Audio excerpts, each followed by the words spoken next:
Have you ever spent money you didn't really have, just to protect the illusion that your life was going well? Maybe it was a phone you upgraded too soon, a dinner you secretly couldn't afford, a trip you booked because staying home felt too much like failure. Or maybe it wasn't about the thing at all. Maybe it was about what people would think if you didn't have it, because sometimes the most expensive purchases are not bought with money. They're bought with insecurity. Nathan understood that better than anyone. At 31, Nathan looked like the kind of man people quietly envied. He lived in a city where appearances were everything, and from the outside, he seemed to have mastered the game. He drove a sleek silver sedan that caught attention at red lights. He wore fitted shirts, polished shoes, and a watch that suggested success without ever saying it out loud. His social media was a gallery of proof. Rooftop bars, business lunches, weekend escapes, soft lighting, expensive plates, casual captions. To old classmates, Nathan was winning. To coworkers, he was ahead. To strangers, he was successful. And Nathan made sure that image never cracked. What nobody saw was the truth waiting behind closed doors. Every month, just days before payday, his bank account nearly flatlined. His 4 credit cards were carrying balances he avoided looking at too closely. His luxury car was leased. His designer watch was financed. His apartment, stylish on camera, was barely affordable in real life. Nathan did not own the life people admired. He was renting it, piece by piece, lie by lie. Every morning, he stood in front of the mirror like an actor before stepping on stage. He adjusted his collar, straightened his sleeves, and became the version of himself the world expected. Confident, sharp, untouchable. But every night, when the city quieted and the performance ended, Nathan sat alone with numbers he was terrified to total. He would open his banking app, stare at the screen, and feel that cold wave of panic rise in his chest. Not because he was poor, but because he was trapped inside a life built almost entirely to impress people who were not there when reality arrived. And the worst part? He wasn't even enjoying it anymore. The expensive dinners tasted like anxiety. The nights out felt like obligation. The clothes felt heavy, not because of fabric, because of pressure. Nathan wasn't chasing happiness. He was chasing permission. Permission to feel worthy. Permission to belong. Permission to believe he mattered. But the deeper he chased approval, the further he drifted from peace. He had spent years building a life that looked extraordinary from a distance, while quietly collapsing underneath it. And like so many people, Nathan confused admiration for security. He thought looking successful would eventually make him feel successful. But appearances can only cover emptiness for so long. Because eventually, life sends a storm. And storms do not care how impressive your branches look. They reveal your roots. Nathan's younger sister, Clara, was the first person to notice. Not because he told her, because pain has a way of leaking through even the most polished performances. She noticed his pauses were longer. His laughter sounded rehearsed. His answers became smoother, but emptier. Whenever she asked, "How are you really doing?" Nathan always smiled. "Busy. Work's just a lot right now. Everything's fine." And maybe that was the most dangerous lie of all. Not the lie he told her. The lie he kept telling himself. Because Nathan wasn't just tired from working hard. He was exhausted from pretending. Pretending he could afford the lifestyle. Pretending the bills weren't stacking higher. Pretending his stomach didn't tighten every time his phone buzzed with a payment reminder. Pretending he wasn't one unexpected problem away from collapse. But perhaps what drained him most was the fear. Not fear of debt. Not fear of losing money. Fear of being seen differently. Nathan had built his entire identity around appearing ahead. And once your identity depends on appearances, honesty starts to feel like humiliation. So he kept saying yes. Yes to overpriced dinners. Yes to weekends he couldn't afford. Yes to maintaining an image that was slowly devouring him. Because no felt dangerous. No sounded like weakness. No, risked exposing the truth. That maybe Nathan wasn't thriving. Maybe he was surviving on borrowed money and borrowed status. And then Tuesday came. A morning so ordinary it almost felt cruel. Nathan arrived at work wearing one of his best tailored shirts, coffee in hand, already mentally preparing for meetings, emails, deadlines. Then he scanned his badge. Red light. He frowned. Tried again. Red. A strange silence formed in his chest. Minutes later, Nathan sat inside a glass-walled office high above the city skyline he had spent years trying to impress. Two human resources representatives sat across from him with carefully practiced sympathy. Restructuring. Eliminated. Not performance-related. Severance. Their words were clean, corporate, polite. But beneath all of it was one brutal reality. The life he had built was about to lose its oxygen. Nathan nodded like a professional, stayed composed, thanked them, because even while his world was breaking, he was still performing. He packed his desk into a cardboard box while coworkers awkwardly avoided eye contact. No grand goodbye, no dramatic soundtrack, just fluorescent lights and the quiet death of certainty. That night, Nathan sat alone at his kitchen table. For years, he had avoided doing one simple thing, adding it all up. Not estimates, not minimum payments, not mental gymnastics. The truth. He wrote down every credit card balance, every monthly expense, every lease, every installment, every lie with a price tag attached. Then he totaled it, and for the first time, Nathan could not look away. His severance would last 6 weeks. 6 weeks before the apartment became impossible. 6 weeks before the car was gone. 6 weeks before the image collapsed. He looked around his expensive apartment, the coffee machine, the wardrobe, the polished surfaces, the carefully chosen symbols of success. And suddenly none of it looked impressive. It looked desperate, like evidence from a crime scene. Years of overspending, years of performance, years of sacrificing peace for perception.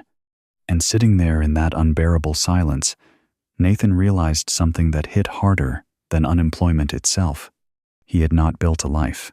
He had built a costume, and without income. The costume was about to be ripped away. 3 weeks later, reality came for the first symbol. It was a Thursday afternoon when Nathan's phone rang. He already knew before answering. Some truths announce themselves long before words do. The leasing company. His payment had been missed. Not delayed. Not partially covered. Missed. The woman on the phone spoke with professional politeness, the kind that somehow feels colder than cruelty. They needed the car returned. Nathan thanked her. Actually thanked her. Then sat motionless in the driver's seat, hands resting on the wheel, staring through the windshield of the very machine that had once made him feel powerful. This car had never just been transportation. It had been armor, a declaration, proof that he was succeeding, proof that he mattered. Or at least, that was the story he had sold himself. Now, it was just another illusion with a monthly payment. He drove it back that Saturday under a pale gray sky that seemed almost embarrassed for him. Every mile felt heavier. Every red light felt longer. When he handed over the keys, the silence that followed was unbearable. No dramatic collapse. No audience. Just one small metallic sound, and the end of a version of himself. Nathan stood there for a moment after signing the papers, looking at the empty space where his identity used to sit. Then for the first time in 4 years, he took the bus home. At first, the shame was immediate. Hot, sharp, irrational. He kept his head down, convinced someone might recognize him. A coworker, an old friend, anyone. Someone who had once seen him behind polished glass and leather seats, now watching him sit among ordinary people. And that was when it hit him.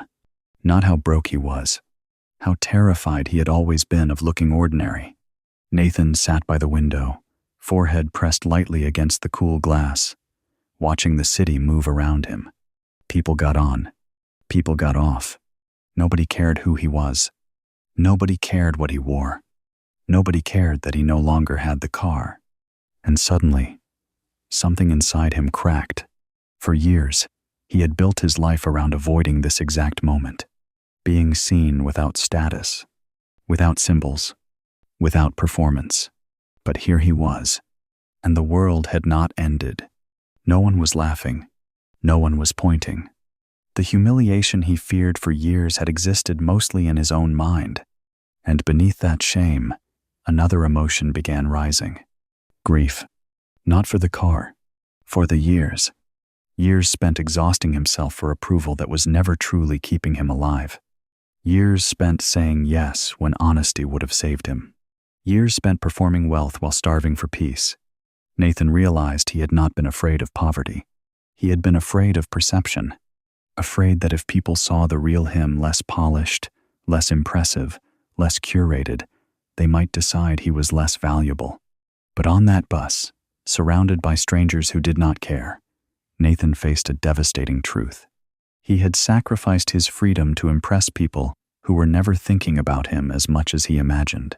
And that realization hurt more than losing the car ever could. That weekend, emotionally stripped bare, Nathan drove his sister's old car 2 hours into the countryside to visit the one man he had quietly avoided for years, his Uncle Harold. Harold had no luxury car, no curated image, no designer life.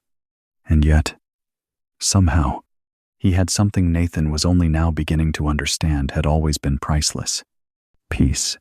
Nathan wasn't going there for money.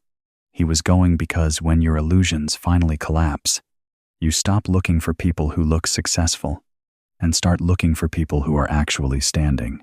Harold opened the door before Nathan even knocked, as if somehow he already knew. No surprised expression, no awkward questions. No, what happened? Just one calm nod and 3 simple words: "Come in, son." And for Nathan, who had spent years surrounded by people impressed by appearances but uncomfortable with truth, that quiet acceptance nearly broke him. Harold's home was small, not luxurious, not curated, no expensive art, no polished performance, just worn wood, clean windows, old books, practical furniture, and something Nathan immediately noticed because it had been missing from his own life for years: stillness. Real stillness. They sat on the porch with tea as late afternoon sunlight stretched across the yard. For a while, neither of them spoke. And for once, silence didn't feel threatening. It felt safe. Eventually, Nathan started talking. At first carefully, then completely. He told Harold everything: the debt, the job, the car, the fake confidence, the fear of being ordinary, the exhaustion of performing success while privately unraveling. And then came the hardest part. Nathan admitted that he no longer knew who he was without the image. When he finally stopped speaking, the air felt different, like confession had removed some invisible weight from his chest. Harold listened without interrupting. No lectures, no pity. Then slowly, he stood and motioned toward the far edge of the yard. "Walk with me." "Good walk." Nathan followed him across the grass until they reached 2 trees standing side by side. One was tall, dramatic, sprawling wide with impressive branches that immediately commanded attention. The other was shorter, thicker, less remarkable at first glance. Harold pointed to the taller tree. "Storm last spring," he said. Nathan noticed large broken limbs, long dead and cut away. Lost 3 major branches. Then Harold rested his hand on the smaller tree. "Not this one." Nathan frowned. It looked ordinary. Harold nodded, as though he understood exactly what Nathan was thinking. That tall tree spent years growing where people could see. He looked upward. Height, reach, appearance. Then his voice sharpened slightly. "But roots?" He shook his head. "Not deep enough." Nathan felt something tighten in his chest. Harold placed his palm firmly on the smaller tree's trunk. This one invested differently. No dramatic branches, no desperate race toward the sky. Just depth, foundation, Strength nobody praised, because most people never look underground. And suddenly, Nathan understood. He wasn't looking at trees. He was looking at his life. "Nathan," Harold said gently, "you built yourself like the first one." The words were soft, but devastating. "You spent years building branches people would admire: your car, your clothes, your image, your appearance of success." Nathan said nothing, because it was true. "But storms don't test appearances," Harold continued. "They test foundations. Job loss, debt, loss, illness, recession. Life always sends weather eventually." And when Nathan's storm came, his branches had snapped fast, because beneath the image, there were no roots, no savings, no peace, no margin, just performance. Nathan stared at the damaged tree, feeling like someone had finally translated his pain into truth. "But people notice the tall one first," Nathan said quietly. Harold smiled. "Yes." Then he looked directly at him. "But the people who matter?" He paused. "They notice which one is still standing after the storm." And in that moment, something inside Nathan shattered. Not his pride, his illusion. For the first time, he understood that he had not been building a future. He had been decorating instability. He thought success meant being admired. But Harold's trees revealed something deeper. True strength is often unimpressive until survival reveals it. And standing there, beneath the fading light, Nathan began to understand. A peaceful life is not built above ground. It is built in the roots nobody applauds. That night, Nathan couldn't sleep. Not because of fear. Not this time. For the first time in years, it was because of clarity. Harold's words kept echoing in his mind. "You built branches, but no roots." Nathan lay awake staring at the ceiling, realizing how much of his life had been built for strangers. Strangers scrolling. Strangers watching. Strangers assuming. People whose opinions had shaped his choices more than his own peace ever had. And suddenly, for the first time, that truth felt unbearable. Because once you clearly see the cage, staying inside it becomes a choice. So Nathan made one. Not a dramatic one. Not loud. Not performative. Just real. He went home and began dismantling his old life piece by piece. First, the apartment. He moved out of the stylish place that had cost him peace and into something smaller, simpler, quieter, honest. The first night there felt uncomfortable. No luxury kitchen. No impressive view. No aesthetic worth posting. Just space he could actually afford. And strangely, that emptiness felt cleaner than the illusion ever had. Then came work. Nathan found another job, one less glamorous than before. Lower salary, smaller title, fewer opportunities to impress people at parties. Old Nathan would have seen it as failure. New Nathan saw something different. Breathing room. For the first time, his income did not exist solely to feed appearances. It could build something. Then Nathan did something even harder. He disappeared. Not physically. Digitally. He deleted social media. Not because social media was evil, because he finally understood that he had been using it like a stage, and he no longer trusted himself not to perform. Without constant comparison, the silence was unsettling. Then healing. For the first few weeks, he kept reaching for his phone instinctively, like an addict checking for validation. But slowly, the noise faded. And underneath that noise, he found himself. Then he bought a notebook. Cheap, plain, nothing impressive. On the first page, he wrote 3 words: earned, spent, kept. At first, the kept number was humiliatingly small. So small it almost felt pointless. But Harold's voice remained steady in his mind. Roots grow quietly. So Nathan kept going. He cooked at home, canceled subscriptions he barely used, said no to dinners he could not honestly afford, bought less, pretended less, performed less, and something surprising happened. Some people drifted away, Friends who only loved the version of Nathan that spent freely. People who confused access with connection. At first, that loss stung. But eventually, it clarified. Because every disappearing person revealed someone who had been attached to his image, not his truth. And in their absence, Nathan felt lighter. Month by month, his smallest debts began disappearing. Not quickly, not dramatically, but consistently. For the first time, his progress was invisible to almost everyone else, and undeniable to him. That changed something deep inside. Nathan was no longer addicted to looking successful. He was becoming stable, and stability, real stability, felt different than status. Status is loud. Stability is quiet. Status begs to be noticed. Stability lets you sleep. Nathan still had moments of temptation. Moments when envy returned. Moments when old instincts whispered, "You're falling behind." But then he remembered the trees. Branches impress. Roots survive. So he kept choosing roots. And somewhere along the way, Nathan discovered the painful, liberating truth that transformed everything. Starting over from zero is terrifying, but continuing a fake life is far more expensive. Because rebuilding your life may wound your ego. But rebuilding your soul, that is where peace begins. By the end of the first year, Nathan paid off his first credit card. It was not a massive debt, not life-changing by most people's standards. No one applauded. No one noticed. No one liked the moment.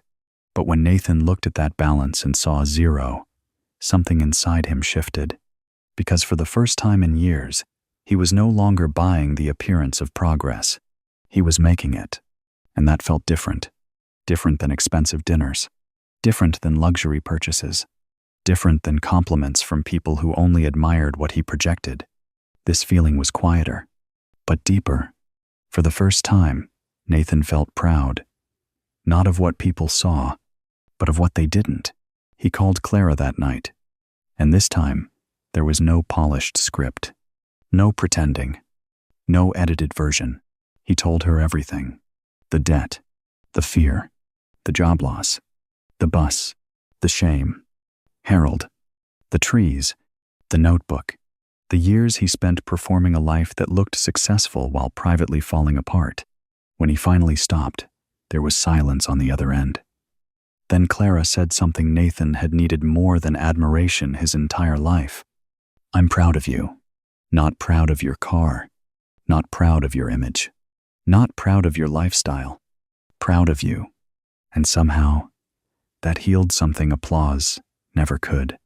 By year 2, Nathan was no longer surviving paycheck to paycheck. His debts were shrinking. His savings, though modest, were real. For the first time in his adult life, his account held something unfamiliar. Margin.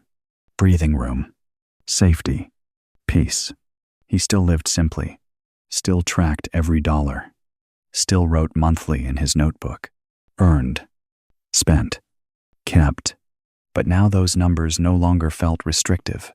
They felt like freedom. Because discipline had transformed. It was no longer punishment. It was self-respect. Nathan returned to Harold's house one autumn afternoon. Same porch. Same tea. Same 2 trees. The tall tree was still there, but smaller now. Storm damage had permanently changed it. The shorter tree stood exactly as it always had. Quiet. Steady. Rooted. Nathan smiled. For years he would have wanted to be the taller one. Now, he understood. "I get it now," Nathan said softly. Harold looked over. "The trees?" Nathan shook his head. "No," he said. "My life." He pulled his notebook from his jacket and handed it over. The numbers were not extraordinary, but they were honest. And honesty had built what image never could. A future. Harold flipped through the pages slowly, then smiled. "How does it feel?" Nathan looked out across the yard, breathing deeper than he had in years. For so long, he had chased the feeling of looking ahead. Now he had something better. He had peace. "It feels," Nathan said, "like I can finally breathe." And maybe that is what real wealth actually is. Not luxury, not status, not admiration. Breathing room. The ability to face life without panic. The courage to stop performing. The freedom of no longer needing strangers to believe you are successful. Because true wealth rarely announces itself. It does not beg for attention. It does not need validation. It lives quietly in stability, in preparation, in choices nobody praises. Nathan once believed success was about looking extraordinary, but losing everything taught him what truly matters. Real wealth is not what helps you look tall. It is what keeps you standing when the storm comes. So write down your truth. Cut one false branch. Start building roots. Because the strongest life you will ever build may look ordinary from a distance, but it will be the one that survives.